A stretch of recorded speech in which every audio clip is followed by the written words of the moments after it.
Google Meet deve ser mais difícil do que presencial ainda, hein?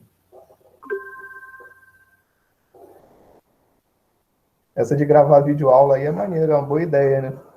Pedir para vocês pegarem um tema e gravar uma videoaula. É bom que, primeiro, que já vai treinando vocês aí que vão fazendo licenciatura, né? Tem que aprender a dar aula mesmo. E depois que força você a ler o conteúdo da disciplina, né? E aí com isso você aprende bem o conteúdo. Ou, de repente, eu vou passar a usar isso aí no futuro.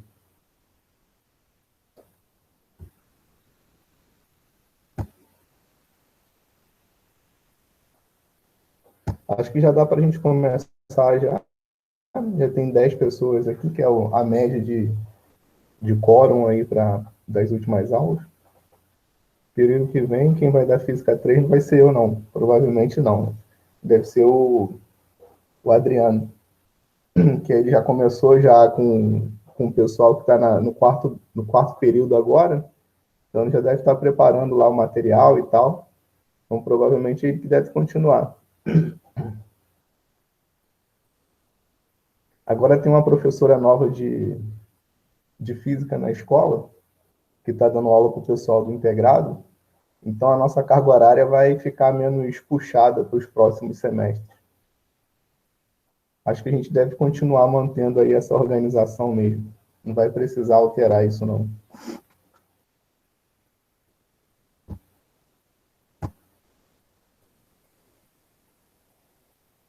Já pode começar já, né? Já está gravando. A gente vai parar, a gente vai começar aí da onde a gente parou na última aula, né? Então, a gente estava falando sobre rendimento de máquina térmica, segundo a lei da termodinâmica, né? E daí, o final da aula de terça-feira, a gente estava discutindo esse exercício aqui, né? Então, a gente vai voltar aí nesse exercício para entender ele um pouco melhor, né? Porque ele é um exercício, assim, bem... Tem umas sutilezas aí, tem uns detalhes escondidos aí, né? Que é interessante da gente estar discutindo. E daí, na aula de hoje, a gente vai só fazer exercício, discutir exemplos aí sobre o conteúdo que a gente viu na terça-feira, tá? Então, só para dar uma recapitulada assim, rapidinho, em 5 minutos, na aula passada, a gente definiu a segunda lei da termodinâmica, né? A gente aprendeu aí que a segunda lei da termodinâmica diz respeito à construção e funcionamento de máquinas térmicas, né? Então, a segunda lei ela tem basicamente dois enunciados. Tem um enunciado devido a Kelvin, né, ao Lord Thomson, que se refere às máquinas térmicas. E o outro enunciado da segunda lei é devido a Clausius, né, que se refere ao funcionamento de máquinas frigoríficas. Tá? Então, a gente aprendeu na aula passada que o enunciado de Kelvin diz o seguinte: ó, é impossível, né, construir uma máquina térmica operando em ciclos, cujo único efeito seja remover calor de uma fonte quente, de um reservatório térmico, e produzir uma quantidade equivalente de trabalho. Tá? Então, esse é o esqueminha aí que representa a máquina térmica. Você tem essa bola aqui que representa o ciclo, né, o sistema termodinâmico da máquina. E aí, o que essa máquina faz é pegar calor, energia na forma de calor, lá do meio externo, da fonte quente, e transformar essa energia em trabalho. Mas o que a lei diz é que você não consegue pegar todo esse calor e transformar em trabalho útil. Aliás, você nem, na verdade, você não consegue nem transformar a maior parte dessa energia em trabalho útil. Né? A maior parte é sempre rejeitada para a fonte fria, também na forma de calor. Tá? Então, entra um Q1, sai um trabalho realizado, mas a maior parte dessa energia que entrou vai ser rejeitada a cada ciclo para a fonte fria. Tá? Então, a gente definiu aqui o rendimento da máquina térmica, é o trabalho realizado, o trabalho útil realizado, dividido pela energia que entra na forma de calor. E aí, se você manipular aqui essa expressão, observando que esse calor que entra é a soma dessas duas energias aqui, né? O trabalho realizado e o calor que vai para a fonte fria. Então, você pode pegar dessa definição e reescrever ela dessa forma. Então, essa é a regra que a gente usa aí para calcular o rendimento de uma máquina térmica, qualquer que seja ela, né? Qualquer que seja o ciclo que está se realizando aqui dentro desse sistema, tá? Para a máquina frigorífica, o enunciado diz o seguinte: é impossível realizar um processo cujo único efeito seja transferir calor de um corpo mais frio para um corpo mais quente. Então, você tem a fonte fria, você tem a fonte quente, o que você quer é fazer o calor fluir do frio para o quente, né? Mas isso não acontece espontaneamente. É isso que diz a segunda lei aí, devido a Clausius. Então, você vê que tem dois enunciados, esses enunciados eles parecem diferentes, mas eles são equivalentes, tá? Mostra-se aí que esses dois enunciados eles equivalem um ao outro. No passado, quando isso aí começou a ser estudado, na verdade existia aí uma regra, uma briga, né? Uma disputa entre esses dois cientistas aí pelos seus enunciados da segunda lei, e aí com o tempo eles perceberam que, na verdade, eram equivalentes esses dois enunciados, tá? Então, para você conseguir pegar e tirar calor de uma fonte fria e transferir para uma fonte quente, ou seja, para você conseguir fazer o interior da geladeira ficar cada vez mais frio, cada vez mais gelado, você precisa ter um sistema termodinâmico aí em cima do qual você realiza um trabalho. Tá? Então, uma vez que você realiza trabalho sobre esse sistema, daí você consegue fazer o calor sair da fonte fria e aí você vai pegar essa energia e transportar ela, né? Transmitir ela para a fonte quente. Tá? E a eficiência da máquina frigorífica é dada por essa expressão. Quanto mais calor Q2 que você retira da fonte fria para um certo trabalho que você realiza sobre o sistema, melhor, né? Mais eficiente é a máquina frigorífica. Então, essa é a definição de eficiência. Tá? E aí, como esses rendimentos, a eficiência nunca pode ser de 100%, né? No caso, o rendimento da máquina térmica nunca pode ser de 100%, de acordo com a segunda lei, deve existir para cada máquina um rendimento máximo, né? E aí esse rendimento máximo está associado ao ciclo de Carnot. Se essa máquina tivesse realizando o ciclo de Carnot, daí o rendimento que essa máquina teria seria a máxima possível, tá? E aí esse rendimento máximo, como a gente viu na aula passada, depende das temperaturas da fonte quente e da fonte fria, tá? Então esse é o ciclo de Carnot, é um ciclo teórico. Na prática você não consegue construir nenhuma máquina térmica que opere exatamente dessa forma, tá? Mas as máquinas térmicas reais, elas são construídas de modo que o seu ciclo, né, do sistema termodinâmico que contém, que é contido nessa máquina, realiza um ciclo bem parecido com esse daí de Carnot, tá? Quanto mais parecido com o ciclo de Carnot for o ciclo da sua máquina real, melhor vai ser o rendimento dessa máquina. A gente sabe que o ciclo de Carnot tem um rendimento máximo que a máquina poderia ter, tá? E daí para o ciclo de Carnot valem essas duas regras, né? Tanto essa geral aqui, que vale para qualquer máquina, como essa expressão que está aqui embaixo, que vale no caso particular da máquina de Carnot, que é essa que realiza o ciclo de Carnot, tá? Então, se você tem aí uma temperatura da fonte quente e tem a temperatura da fonte fria, a partir dessa expressão, você consegue calcular qual é o rendimento máximo que qualquer máquina entre essas duas temperaturas poderiam ter, tá bom? A gente viu uns exemplos aqui. Esse aqui é um exemplo bem simples, a gente pode partir para aquele outro, né? Então, no final da aula, a gente estava discutindo esse exercício aí. Então, ele diz o seguinte, ó, o rendimento máximo, ou seja, eu estou falando de ciclo de Carnot, né, de uma antiga locomotiva a vapor é de 8%. Né, quando o vapor escapa diretamente para a atmosfera, a pressão normal. Tá? Então, qual é a temperatura do vapor na caldeira dessa máquina?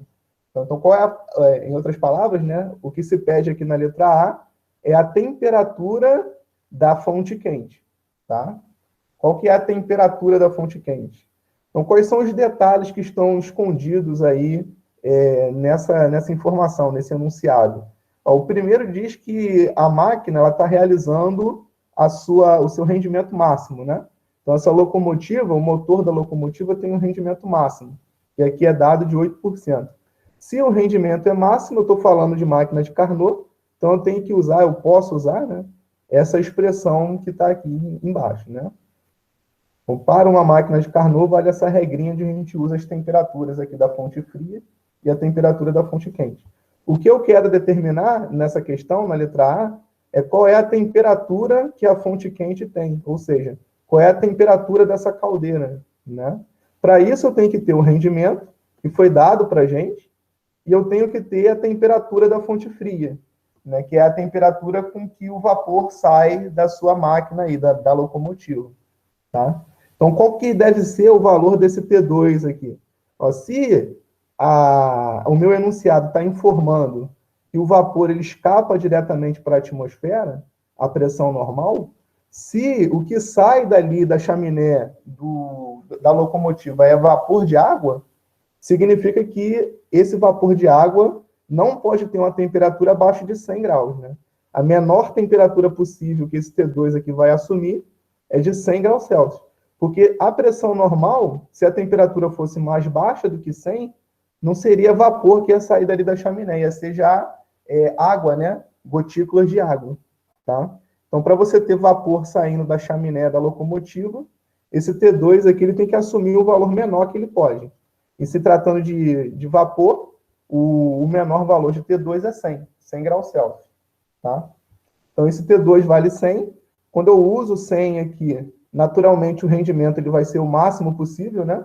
Porque quanto menor é a temperatura da fonte fria, maior é o rendimento, né? Entre esse T1 e o T2, quanto maior for a diferença entre essas duas temperaturas, maior é o rendimento da máquina, tá? Então, o rendimento máximo possível aí vai ser atingido quando essa temperatura tem o seu valor mínimo, que é de 100 graus Celsius. Então, 100 graus Celsius em Kelvin é 373, né? A gente viu já há muito tempo atrás aí que a escala Kelvin e a escala Celsius elas se relacionam dessa forma, né? 0 graus Celsius equivale a 273. 100 graus Celsius equivale a 373. Então, onde tem T2, eu troco por 373. E aí basta fazer a conta. Fazendo a conta, a gente encontra o valor para T1 aí, que é o que se pede na letra A, né? Qual é a temperatura do vapor na caldeira, ou seja, qual é a temperatura da fonte quente. Vai dar 405. Vocês podem fazer essa conta com calma aí depois na calculadora, né? Passa 373 sobre T2 para o lado de lá, 0,08 para cá, multiplica cruzado e tal, daí você vai obter esse valor, tá? Se você quiser voltar para graus Celsius, é só subtrair 273, tá? Então, 405 menos 273 dá 132 graus Celsius, tá? Então, essa é a temperatura da fonte quente, da caldeira.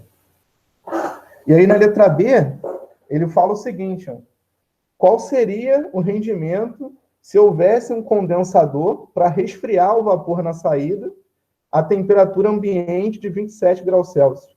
Ou seja, se eu tivesse uma máquina ali na chaminé da locomotiva que fizesse o vapor sair a 27 graus Celsius, né? Se eu aumentar bem a pressão desse vapor, eu consigo diminuir a temperatura dele sem fazer o vapor virar líquido, né? Então, se eu aumento a pressão, a temperatura ela pode ser diminuída, mantendo aquela substância no seu estado físico ali original, que é o de vapor, tá? Então, se você coloca lá um condensador para aumentar a pressão dessa massa e diminuir a temperatura, você vai ter uma nova temperatura aí para a fonte fria. É isso que se quer que faça agora, calcular um rendimento quando essa temperatura aqui é reduzida para um valor abaixo de 100 graus Celsius, tá? Então, simplesmente o que a gente vai fazer é calcular esse eta, o rendimento, trocando esse T2 aqui por um valor menor do que 100 graus Celsius, tá? Então, o novo T2 vale 27 graus Celsius, é dado isso no enunciado. 27 graus Celsius em Kelvin, é só somar 273, né? Então, a temperatura T2 aí passa a ser 300 Kelvin, tá? Então, a gente substitui 300 sobre a temperatura da fonte quente, que a gente calculou na letra A, dá 405, faz essa conta, e aí a gente obtém esse valor aqui, ó, 0,26, né, que é 26%, tá?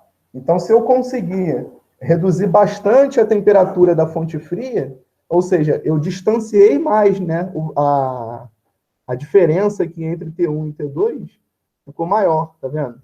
Consequentemente, o que aconteceu com o rendimento? Aumentou. Passou de 8% para 26%. Tá? Então, se eu faço esse T2 ficar cada vez mais longe do T1, a tendência é fazer esse rendimento aqui aumentar. Tá? E aí, olhando para essa expressão aqui, a gente entende por que a temperatura das coisas não pode chegar no valor de 0 graus Celsius. Né? Vamos supor que a fonte fria pudesse ter a sua temperatura reduzida até 0 graus Celsius, não, até 0 Kelvin. Tá? Se esse T2 aqui valesse 0 Kelvin, olha o que ia acontecer. Esse rendimento aqui ia dar quanto? Ia dar 1, né? 100%, tá vendo? Se eu fizer T2 igual a 0, independente do valor de T1, isso dá 0, né? 1 menos 0 é 1, e aí você tem uma máquina com rendimento de 100%. Mas isso viola a segunda lei da termodinâmica. O que diz a segunda lei da termodinâmica? Você não pode construir uma máquina que consiga converter integralmente calor em trabalho. Ou seja, você não consegue construir uma máquina com rendimento de 100%. Vai ter sempre perdas. Tá? E aí, se você conseguisse uma fonte fria a 0 Kelvin, e aí você conseguiria montar uma máquina com rendimento de 100%. Mas isso não pode pela segunda lei. Tá? Então, a temperatura de qualquer coisa nunca vai chegar ao valor de 0 Kelvin, porque viola a segunda lei da termodinâmica. Tá? Então, como T2 nunca é 0, tá? É sempre um número maior do que 0, e como T1 é sempre maior do que T2, né? Então, esse número aqui, ó, o rendimento de uma máquina térmica, o rendimento máximo, né, nunca vai poder ser de 100%. Tá? Então, esse é um conceito aí que é importante vocês guardarem na cabeça de vocês, tá? A temperatura de qualquer corpo não pode chegar ao valor de 0 Kelvin, consequentemente, você tem a segunda lei da termodinâmica. Não é possível construir uma máquina cujo rendimento máximo aí seja de 100%, tá? Aqui na letra B a gente já discutiu, né? Qual seria o rendimento se houvesse um condensador para resfriar o vapor da saída aí da locomotiva. Tá? Então, se você fizer a temperatura diminuir, conforme você vai distanciando T1 de T2, esse rendimento aqui ele vai ficando cada vez maior. Mas nunca vai poder ser de 100%, porque esse T2 nunca vai ser 0. Tá? A gente tem um outro exemplo aqui, mais 2 no caso, né? Esse exemplo 4 diz o seguinte, ó, numa máquina de Carnot, de novo eu estou falando de uma máquina de Carnot, a fonte fria está na temperatura do ponto tríplice da água. O que é a temperatura do ponto tríplice da água? É aquela temperatura onde você tem água nos 3 estados, tá? Líquido, vapor e sólido. Os 3 coexistindo. Esse que é o ponto tríplice da água. Então, quando você tem uma máquina cuja fonte fria está nessa temperatura de 0 graus Celsius, o calor cedido à fonte fria é de 8.000 joules, eu quero determinar a temperatura da fonte quente. Tá? Então, o que a gente pode fazer aqui? Para resolver esse problema, ele deu para a gente os calores trocados. Né? Ele deu o calor cedido à fonte fria, é 8.000 joules. Na letra A, ele está dizendo que a máquina absorve da fonte quente 18.000 joules, e ele quer que a gente descubra qual que é a temperatura da fonte quente, porque a temperatura da fonte fria foi dada, é 0 graus Celsius. Tá? Então, a gente tem, para essa situação aí, essas 2 possibilidades aqui de cálculo do rendimento. Como eu estou falando de uma máquina de Carnot, então, tanto eu posso usar essa regrinha para o cálculo do rendimento, como essa, né? Eu posso usar tanto aí a regra que inclui, que leva em consideração os calores trocados, como eu posso usar a regra que usa as temperaturas da fonte quente e da fonte fria. Tá? Essa segunda aqui, de novo, né, eu vou repetir mais uma vez, ela vale quando eu estou me referindo a uma máquina de Carnot. Tá? Então, como é uma máquina de Carnot, eu posso usar isso ou isso, tanto faz. Tá? O que eu quero nessa questão é descobrir o valor de T1, a temperatura da fonte quente. Porque a temperatura da fonte fria, esse T2 aqui, foi dado. né? Qual que é o valor da temperatura da fonte fria? 0 Celsius, como a gente faz a conta usando a temperatura em Kelvin, né? Então é 273 Kelvin, tá? Então o T2 é dado, eu quero achar o T1. Então falta eu conhecer o quê? O valor do eta, né? Do rendimento da máquina. Se eu tivesse esse rendimento da máquina aqui, seria substituir os valores nessa expressão e fazer a conta para achar o T1. Mas eu não tenho esse eta, né? Então a gente tem um problema aí. Primeiro achar esse eta. Então, para eu achar esse eta, o que eu posso fazer? Eu posso usar essa primeira expressão aqui, ó, tá? Porque o calor trocado, ó, o calor cedido para a fonte fria está aqui, e o calor recebido da fonte quente está aqui.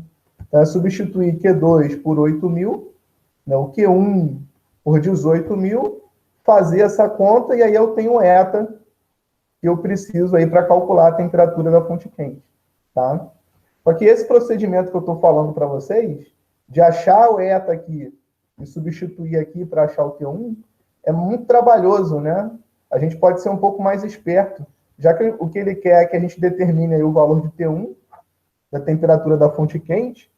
A gente pode fazer o seguinte, observa essa expressão que está aqui à esquerda, né? É o eta, igual a 1 menos Q2 sobre Q1. O que tem à direita aqui é eta igual a 1 menos T2 sobre T1. Ó, se eu comparar essas duas expressões, eu posso concluir isso que está aqui, né? Q1 sobre Q2 é igual a T2 sobre T1, tá? Aliás, é Q2 sobre Q1 igual a T2 sobre T1, tá? Como esses valores aqui, ó, de Q2, Q1 e T2 foram dados, então basta eu substituir os valores aqui nessa expressão que eu obtenho o valor de T1, tá? Então, o Q2 é o calor cedido para a fonte fria, 8.000. O Q1 é o calor absorvido da fonte quente, 18.000. E a temperatura T2 é a temperatura da fonte fria, que é 0 Celsius, 273 Kelvin. Então, faz a multiplicação cruzada, você encontra esse valor aqui para o T1. Essa é a temperatura da fonte quente, tá? Então, você tem a temperatura aí da fonte fria a 0 graus Celsius, a temperatura da fonte quente é 614, mais ou menos, Kelvin, né? E daí aproximadamente 341 graus Celsius, tá? Então, essa questão, a letra A, você pode resolvê-la das duas maneiras. Ou você acha o eta nessa conta aqui, e aí você usa esse eta nessa segunda conta para achar o T1, ou então você faz a comparação direta dessas duas expressões, percebe que Q2 sobre Q1 é igual a T2 sobre T1. Aí você usa essa relaçãozinha aqui para achar o T1 direto, tá? O que se pede na letra B é o seguinte, determine a temperatura da fonte quente quando o rendimento dessa máquina é de 15%. Tá? Então, agora a gente só vai fazer o uso dessa segunda expressão. O que se dá aqui nessa letra B é o valor do cieta, do rendimento da máquina, né? A gente está falando de uma máquina de Carnot. E aí eu quero determinar de novo esse T1 aqui, tá? Sabendo que esse T2 é aquele T2 lá de 0 Celsius, 273 Kelvin. Então aqui é mais fácil, a letra B é mais simples, é só substituir os valores e fazer a continha. Então, no lugar do eta, entra 0,15, no lugar de T2, 273. A gente faz essa conta e acha T1, tá? Vou botar para apresentar que fica melhor, né? Então, o eta é 15%, 0,15. O T2, 273. Então, tudo que você tem que fazer aí é resolver essa continha bem simples aqui. Passa essa fração para o lado de lá. Passa 0,15 para o lado de cá. 1 menos 0,15 dá 0,85. Então, aqui é multiplicar cruzado, né? 0,85 vezes T1 vai dar 273. Então, o valor desse T1 é 273 dividido por 0,85, que vai dar aproximadamente aí 321 Kelvin, tá? Que é 48 graus Celsius, tá bom? Então, compara essa temperatura aqui, ó, 321, com a temperatura Peraí. Compara essa temperatura aqui da letra B, a temperatura T1 da letra B, 321 Kelvin, com a temperatura T1 da letra A. Qual que é a temperatura T1 da letra A? 614 Kelvin. Tá? Então, se eu colocasse aqui uma letra C perguntando o seguinte, o rendimento da máquina aí, na situação da letra A, é maior ou menor do que o rendimento da máquina na situação da letra B? O que vocês diriam? É maior ou menor? Né? O que você vai fazer para determinar se é maior ou menor? Você não precisa fazer conta. É só comparar a diferença entre T1 e T2. Né? Nas duas situações, tanto na letra A como na letra B, o T2 é sempre o mesmo. É esse de 0 Celsius, 273 Kelvin. Tá? Mas na letra A, o valor de T1 é um pouco maior do que o valor de T2, de T1 na letra B, tá? Então, a distância entre essas duas temperaturas, T2 e T1, na letra A é maior do que a distância entre essas duas temperaturas na letra B. Então, a conclusão é que na letra A o rendimento da máquina deveria ser maior, né? Tem que ser maior, tá? Então, vou deixar aí como exercício para vocês calcular esse rendimento para comprovar que o rendimento aqui na letra A vai ser maior do que o rendimento na letra B, tá? E aí você pode escolher as duas expressões para fazer o cálculo que tem que dar o mesmo resultado, né? Inclusive, façam isso, façam a conta dos dois jeitos para ver que dá o mesmo resultado, já que a gente está falando de uma máquina de Carnot, tá? Então, como é que você pode fazer para calcular o rendimento aí na letra A? Usando essa expressão. Você vai pegar o valor de Q2, que é 8.000, vai dividir pelo valor de Q1, na letra A ele dá que é 18.000, né? Faz essa divisão, pega 1 menos essa divisão, né? E aí isso vai dar para você o valor do rendimento da máquina, tá? Estou falando que esse rendimento ele tem que ser maior do que 15%, tá? Por que eu sei que esse rendimento é maior do que 15%? Porque essa distância entre essas duas temperaturas é maior na letra A do que na letra B. Então, naturalmente, o rendimento na letra A tem que ser maior, tem que encontrar um valor maior, tá? Aí depois que você fizer essa conta e achar esse rendimento maior que 15%, você faz essa outra conta aqui, usando as temperaturas, ó. A temperatura da fonte fria é 273, né? E a temperatura da fonte quente. E na letra A, a gente viu aqui que dá 614,25, tá? Os dois rendimentos que você encontrar das duas formas tem que ser o mesmo, né? Não pode ser diferente. Tá? Mais um exemplo aqui sobre essa questão aí da máquina térmica, né? E da segunda lei da termodinâmica. Então, esse exemplo diz o seguinte, ó. O sistema termodinâmico, né, do motor de um automóvel realiza o conhecido ciclo de Otto entre as temperaturas de 155 da fonte quente e 27 graus Celsius, né, da fonte fria, tá? Os carros, eles realizam esse ciclo de Otto aí, tá? É o ciclo padrão de construção dos motores de carro, tá? Então, esse ciclo de Otto aí está sendo realizado entre essas duas temperaturas, da fonte fria e da fonte quente, tá? Suponhamos que a cada ciclo esse sistema receba 8 kJ de calor da fonte quente e rejeite 6 kJ para a fonte fria. Letra A, qual é o rendimento desse motor?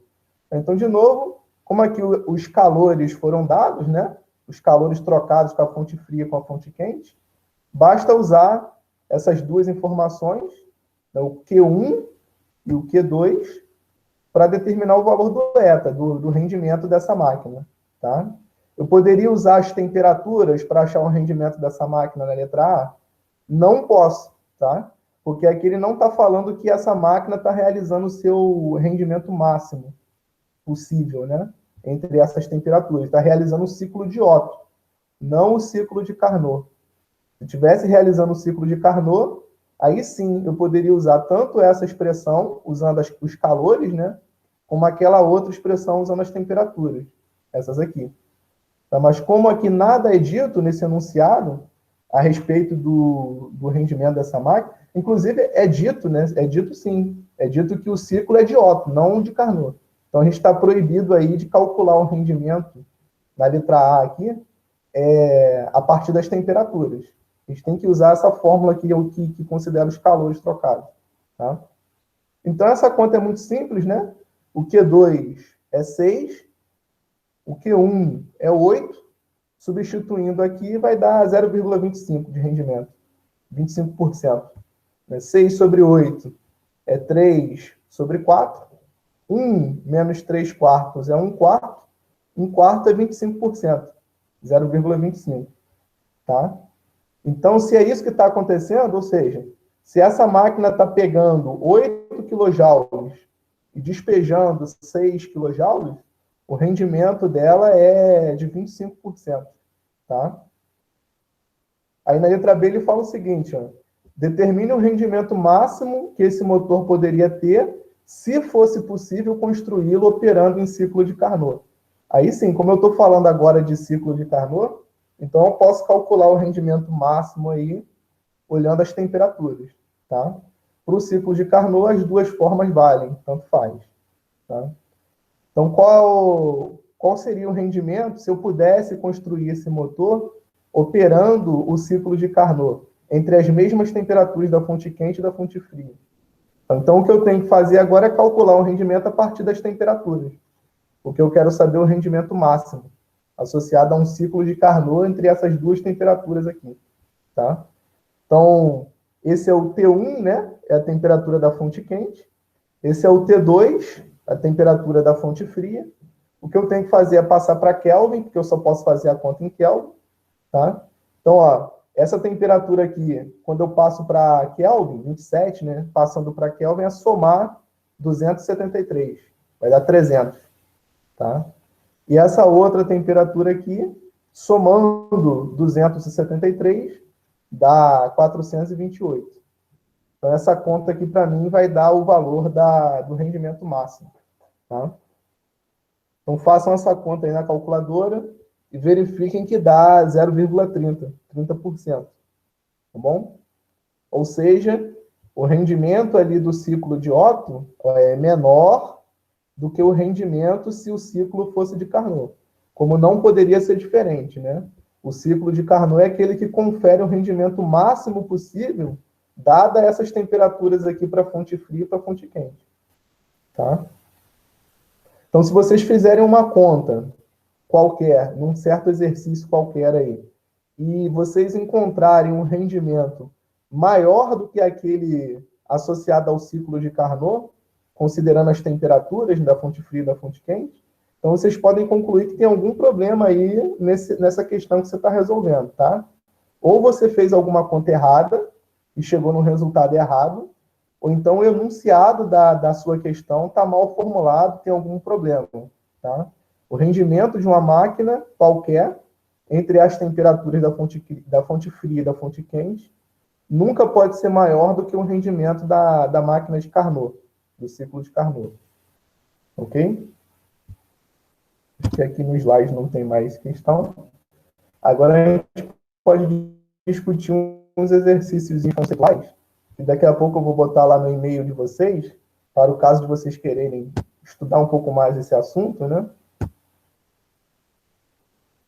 Então a gente pode começar vendo essa questãozinha aqui, 23, tá? É uma questão conceitual, não tem nenhuma conta. É mais de interpretação mesmo do gráfico e das informações que a gente já teve até aqui, né? Das leis e das fórmulas que a gente aprendeu. Então, essa questão diz o seguinte, ó, um gás ideal é levado do estado inicial M, então esse ponto M aqui, ó, é o ponto de partida do ciclo, tá? Para um estado N, tá? Em seguida é levado para o estado S, e então retorna para o estado M. Ou seja, o sentido aí de realização do ciclo é MN-SM, tá? Considere T como sendo o trabalho realizado pelo ou sobre o gás, que a quantidade de calor recebida ou dada pelo gás, e ΔU a variação de energia interna do gás. Tá? Letra A, complete a tabela, essa tabela aqui, né, a seguir, atribuindo para os processos indicados os sinais de positivo ou negativo, ou valor de zero, tá? As grandezas T, Q e ΔU. Então, esse T aqui não é temperatura, tá? É trabalho. Esse Q é o calor trocado e o ΔU a variação da energia interna. Então, a primeira coisa que a gente tem que dizer, o que a gente tem que fazer aqui nessa questão é completar essa tabela, tá? Com positivo ou negativo, indicando se é positivo ou se é negativo. Então, do estado M para o estado N, nessa passagem aqui de M para N, o que a gente pode concluir a respeito do sinal do trabalho realizado? É positivo ou negativo? É só olhar o que aconteceu com o volume, né? Então, o volume de M para N aumentou, foi do V1 para o V2. Então, se o volume aumentou, qual que é a conclusão? O trabalho é positivo. Então, nesse espaço aqui, você vai colocar um sinal de mais, tá?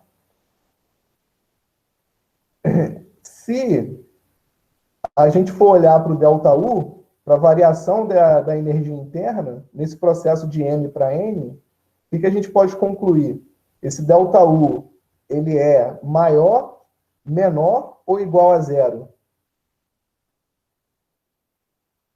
Aí o que a gente tem que olhar para definir se o ΔU, a variação de energia interna, é positiva, negativa ou nula?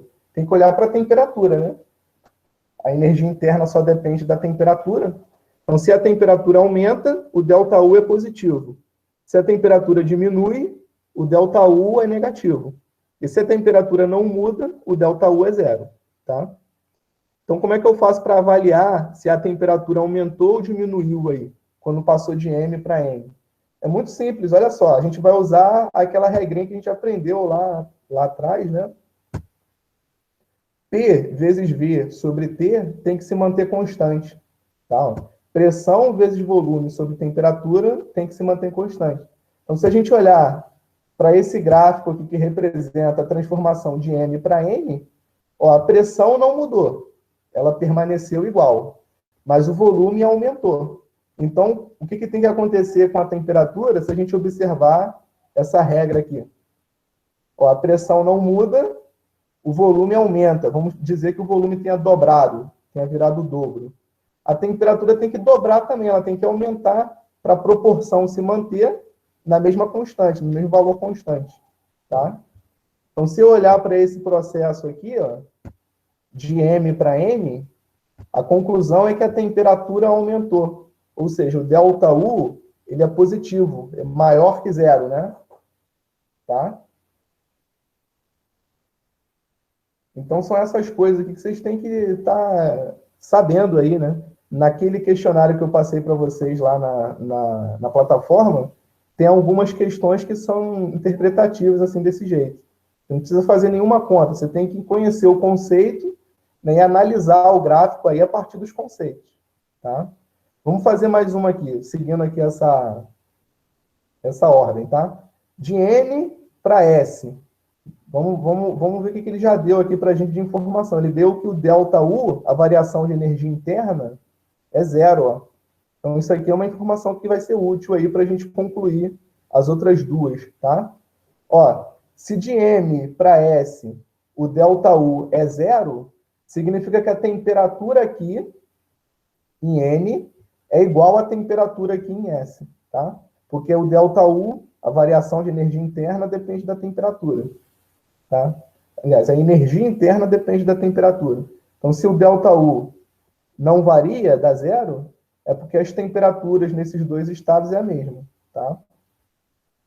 E daí? Né, se a temperatura é igual, e, consequentemente, o ΔU dá zero, o que a gente pode concluir a respeito do Q e do tal?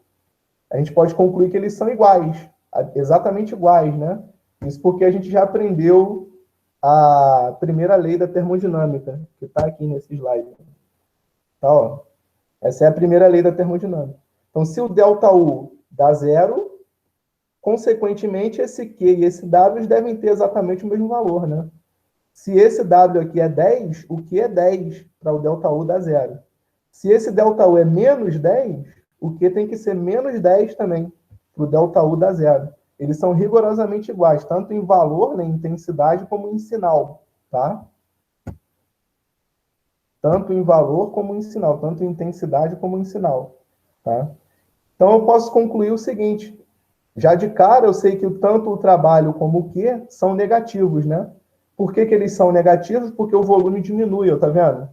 De N para S, o volume vai de V2 para V1, o volume diminuiu. Então, se o volume diminuiu, o trabalho é negativo. E como o trabalho é exatamente igual ao calor trocado, então esse calor trocado tem que ser negativo também. Tá? Então, completando aí essa linha, você vai colocar um sinal de menos aqui, um sinal de menos aqui. Tá? E de S para N, para completar. Né? O que a gente tem aqui de S para N? Que tipo de transformação acontece aqui? Uma transformação isovolumétrica, tá vendo? O volume se mantém constante, tá? Então, se o volume se mantém constante, o que a gente sabe a respeito do trabalho realizado? O trabalho realizado é zero, aí você bota um zero, porque se não tem variação de volume, né, o gás não expande nem comprime, então o trabalho realizado é zero. O trabalho depende de um ΔV. Então, se o ΔV é zero, o trabalho é zero. Tá? O calor trocado, ele é positivo ou negativo? O que acontece com a pressão? Diminui. O que acontece com o volume? Não muda. Então, o que tem que acontecer com a temperatura? Diminuir também. Né? Por quê? Porque vale essa regra aqui. Ó. Pressão vezes volume sobre temperatura se mantém constante. Tá? Então, se o volume não muda, ele permanece igual, e essa pressão aqui cai, digamos que ela caia a metade, vire a metade, a temperatura tem que cair a metade também para a proporção se manter a mesma. E a constante ficar igual, não variar. Né? Tá? Então, voltando aqui para a nossa questão, se a pressão diminui, a temperatura tem que diminuir também, porque o volume está se mantendo constante. Então, se a temperatura diminuiu, o que aconteceu com o ΔU? Ele foi negativo, né? Ele diminuiu, o ΔU é negativo. Então, aqui você vai colocar um sinal de menos, tá? E o Q? O Q, numa transformação isovolumétrica, que é o caso dessa transformação aí de S até M, o Q é igual ao ΔU, né? Vamos voltar lá para o slide que mostra a primeira lei da termodinâmica, tá? Olha para a primeira lei da termodinâmica. Se esse trabalho aqui vale zero, o Q é exatamente igual ao ΔU. Tá? Então, se o ΔU é um ΔU negativo, ou seja, a temperatura diminui, consequentemente, esse Q aqui vai ter o mesmo valor, então vai ser negativo também.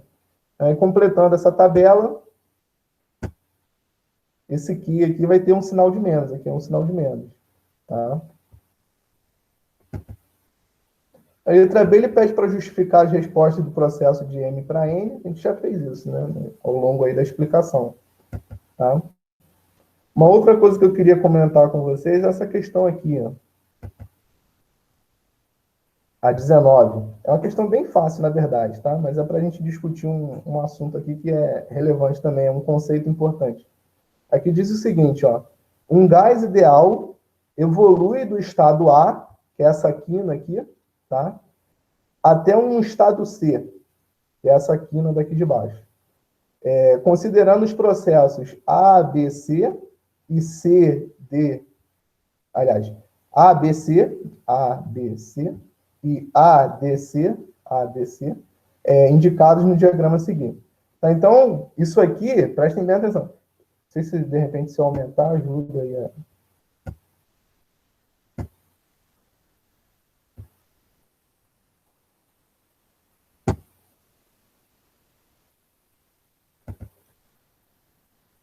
Ó, essa figura que a gente está vendo aqui, isso não é a representação de um ciclo. Apesar da gente estar vendo aí uma figura fechada, tá? Vocês têm que tomar cuidado. Na verdade, isso aqui não é um ciclo, tá? São dois processos diferentes que levam de um mesmo estado inicial a um mesmo estado final. Tá? O estado inicial é o estado A, o estado final é o estado C, tá? A gente está vendo dois caminhos diferentes, né? tem esse caminho aqui por cima, que é o caminho ABC, e tem esse caminho aqui por baixo, que é o ABC, tá? O que ele quer é que a gente compare os trabalhos realizados. Então, a gente está vendo que, apesar da variação de energia interna ser a mesma, né, nos dois processos, porque eu estou saindo do mesmo estado e chegando no mesmo estado. Então, eu estou saindo de uma determinada temperatura e chegando na outra temperatura pelos dois caminhos, né? Significa que a variação de energia interna é a mesma, tá? A temperatura de A é igual, independente de qual seja o caminho, e a temperatura de C é igual, independente de qual seja o caminho. Ou seja, se as temperaturas são iguais, independente dos caminhos, para os dois caminhos, a variação de energia interna sofrida é a mesma, tá? Mas se a gente observar essa figura, a gente vê que os trabalhos não são, tá? Então, o trabalho de A, B, C, o trabalho realizado nesse caminho é obviamente maior do que o trabalho realizado no caminho daqui de baixo, né? Então, ele quer que a gente faça a comparação. Então, qual que é o trabalho realizado pelo caminho de cima? Você vai pegar a pressão, né, já que é um processo isobárico, né?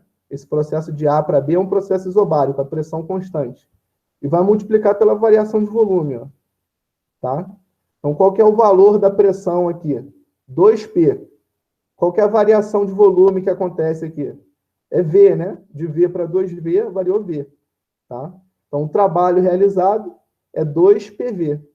Você pega essa pressão, multiplica pela variação de volume, isso dá o trabalho realizado, tá? E qual que é o trabalho realizado no caminho de baixo? Ó, de D para C, eu tenho uma pressão P e a mesma variação de volume.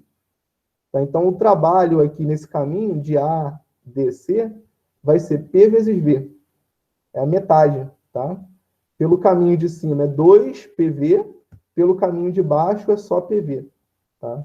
Então, a resposta dessas 5 opções que é dada aqui, a resposta certa é a letra B, né?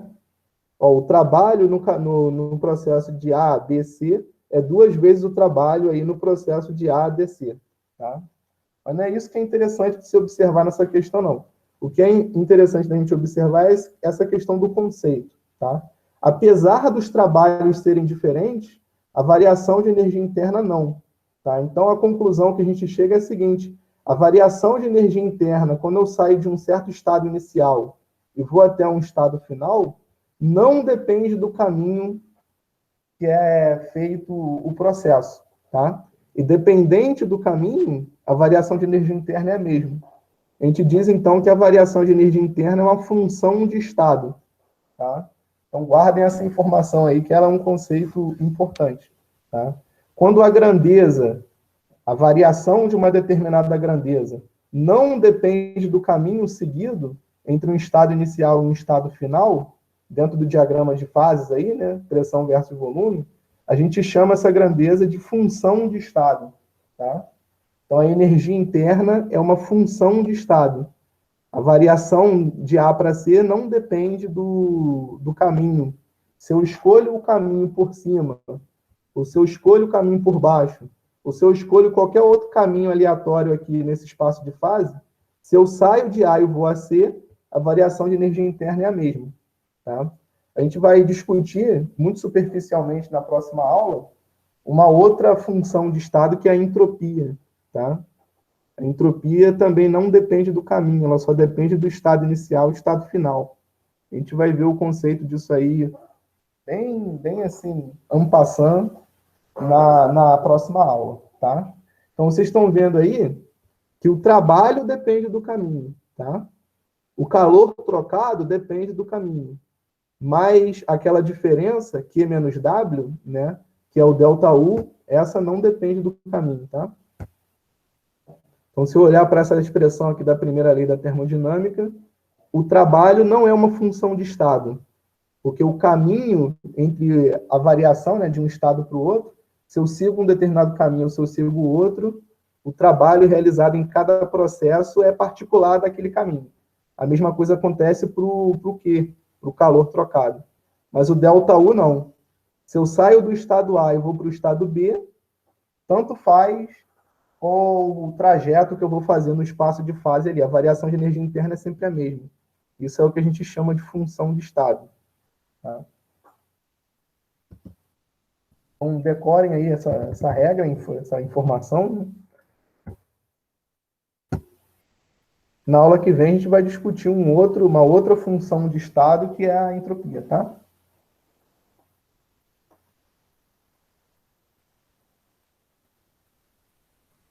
Não, não tem não. Ah, vocês vão ter aula só até física 3 só. Eu não sei se existe uma física 4, mas eu acho que não tem não.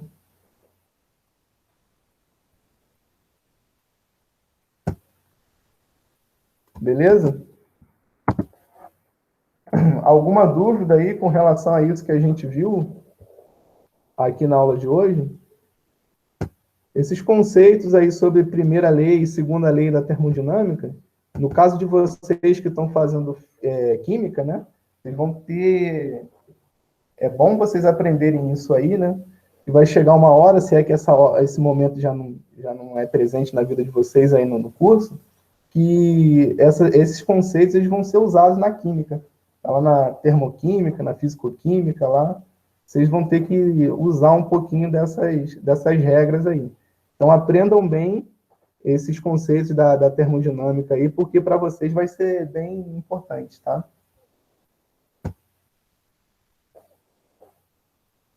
Se alguém quiser tirar alguma dúvida aí do exercício da aula de hoje, do questionário da plataforma, estou à disposição aqui. Se não, por hoje é só assinar a lista de presença aí, já estamos liberados, tá?